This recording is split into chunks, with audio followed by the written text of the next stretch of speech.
Hello, this is Dom from Blacktoe Studios and welcome to episode 4 of Do You Want to Build a Warhound? So hopefully you guys have already watched the first 3 episodes and you're hopefully, potentially, either planning to build your Warhound or you're already building a Warhound and you're building it alongside these videos. Great stuff, either way.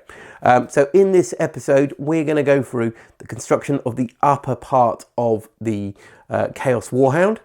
So it's going to be like the torso area, cockpit, and carapace on top, which is going to be good stuff. And hopefully by the end of this episode, we're going to see what it kind of looks like and we get a good feel of how far we've come with the Warhound. We've already had some name suggestions put in the previous videos, but as always, pop those name suggestions down below. You know, we still need to name this beast after all. And if you haven't already, remember to subscribe to the channel for plenty more videos like this, as well as battle reports. And at some point, we're going to have an apocalypse game with this Chaos Warhound, which is going to be super exciting. So without further ado, let's go and have a quick little look at what we're going to do today. Right, so here we go. We're going to start on the torso. Exciting stuff. I'm kind of looking forward to this. This is probably going to be the most intimidating part of the model to actually paint. So I've been thinking about this one, guys. So let me know your thoughts. But here we have the center kind of part of the engine room. You've got like a engines here that's kind of merged into the walls. Behind there you've got a door. The door then leads to the head part of this. So this will be at the front. Now it's recommending on the instructions, the very thorough instructions from Forge World, that essentially what we're going to be doing here is we're going to put these bits all the way around on here. So these bits will be glued in here. And then this bit here, the bulkhead thing, will be going in this way round and sitting in here, I believe, like so. So you've got a little bit of wriggle room there. It doesn't quite attach completely, but there's other bits that will go in as well. So we're going to go away, have a bit of a clean up of these parts and start gluing them in.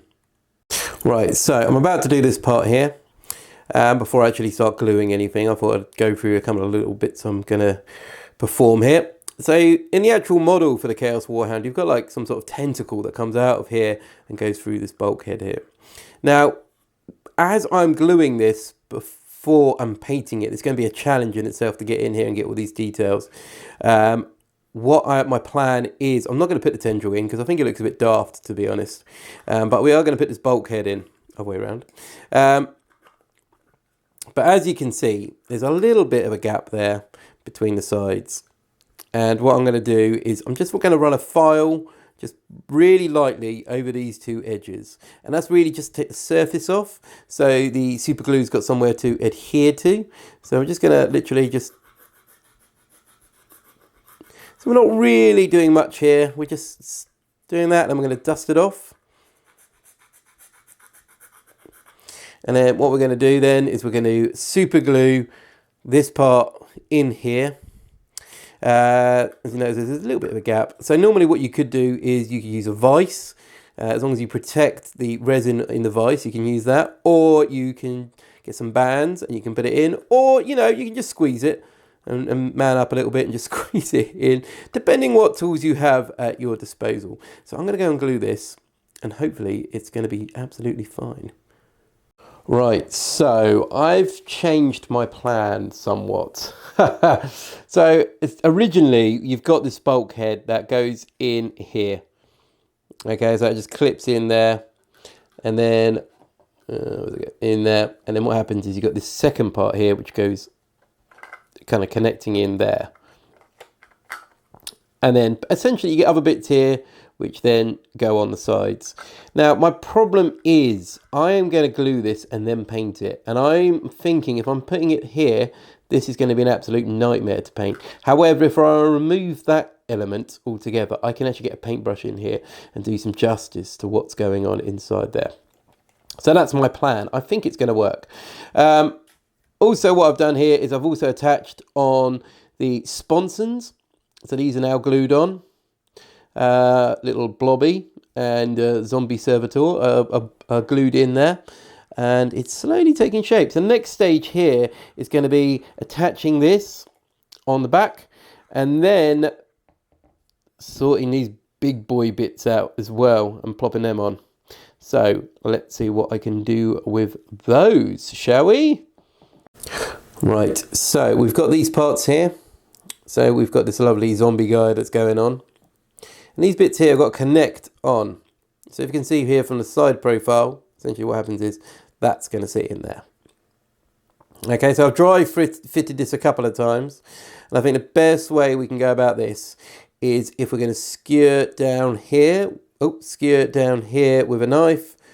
And on the back part here and this part down here. Just really, so when we're going to glue it in, it's going to be adhering into those locations and we're not going to have any issues. So what we're going to do then is we can get our knife. So once again, you just want to skewer it very lightly. The super glue's got somewhere to seep.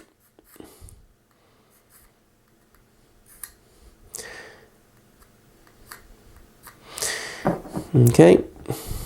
And then on the back bit here, because once we've dry fitted it, we know where it's going. And underneath here. And so these areas here that I'm skewering are going to be areas where we're going to be putting some super glue, just to make sure that the glue is going to sit in there and it's going to stick in nicely. So I'm going to go off and do these. I'm going to repeat the same process on this side and on these parts here, and we're going to glue it together and see what it looks like.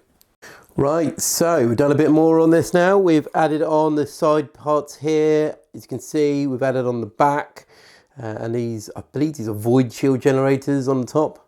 They were the easiest part. So there was a fair bit of green stuff I've had to add in here, because it didn't quite fit as flushly as I'd hoped. I did a bit of adjustment with a knife, try and cut it down. I've kind of green stuffed around here and here and certain points, and done my best in there as well, which I'm hoping when it's undercoated it's not going to pop up too much. Probably looks worse than it actually is. And there you go. That's basically the main hull on top there. I've kind of left a couple of little gaps here because I'm thinking when you paint it, it's not really going to notice anyway. But I have got to do these bits on the back.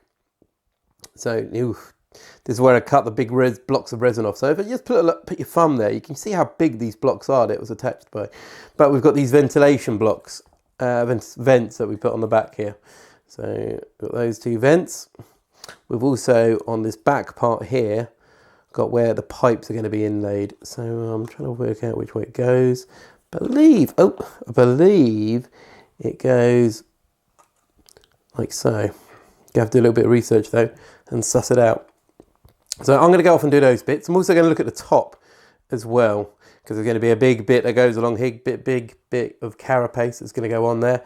Yeah, it's slowly taking shape. So let's have a quick little look what it looks like with those additions. Right, so here we are. We've done a little bit more here. We have got the spikes. I've put the spikes on. Initially, I was like, I don't know if they're going to look any good. But I've cut the spikes. There are 3 holes along here. We kind of had the same pattern across, but a little bit of difference between them there. We have also put on this bit on the back here. And we have put the vents on here. There's a massive gap at the top here, which I've now green stuffed in. There's a little bit of a gap on the sides, but I've kind of left the gap on the sides because I think it looks good. And once it's painted, I don't think you're really going to notice. I've also done the top part here. And so you've had to glue on these bits here, which fit over the like the servitor cockpit bits. So they go on there. I've also put this metal grate in here that's been super glued in. So this is the part that I'm kind of wanting your feedback on, guys. We're going to leave this bit open so we can actually see inside here, or you've got this part here which kind of inserts there, which we'll have a quick little look. I'm not really sure what I'm going to be doing with this, because you fit this in here and it will fit in eventually. You might have to click it or file it slightly. So it's got the lights on there, and if you've got some engine bits in here, or do we leave it without this part? So you can actually see inside here, and at some point, there we go, pop it that way. It's really kind of taking shape. It's beautiful. It's absolutely beautiful. And that's that there. And leave it empty so you can kind of see inside there. Might even try and forget a little LED. You put it inside. That'd be quite cool. What do you guys think? Leave it with no insert, or so you can see inside, or put the insert in and cover it up when you've got some like engine bits here, some ventilation stuff. So I'll probably paint this anyway, but I'd like to know what you guys think nonetheless. So the top's pretty much done. In the next video, we'll do the head and we'll do the weapons, and then we'll have a look at the completed thing together. We'll possibly look at the base as well. I'm slowly doing some bits on the base now, which I'll go through in the next video. So there we are. So there we go. That's exciting. We've got a good look at the upper part of the body. Like I said, there was a bit of manipulation, and we had to do a bit of green stuffing, which I wasn't necessarily anticipating because of the look of the molds beforehand. It was very nice. However, we've done them now, and we used a bit of green stuff, which is great. And we're going to move in to the next stage, which is going to be the weapons and the head. And after that, I think we're pretty much ready to paint. So next episode's going to be good. We're going to see what pose we're going with as well. So like I said, we've done the legs. So we've got a good idea of what position we're putting them. We've done the upper part of the body. Once we've done the head and the guns, we'll get to see how it's going to look, how dynamic the pose is going to be, and then we're going to move on to the base and painting. So guys, this has been Dom from Black Toad Studios. Thank you very much for watching, and see you next time. Take care.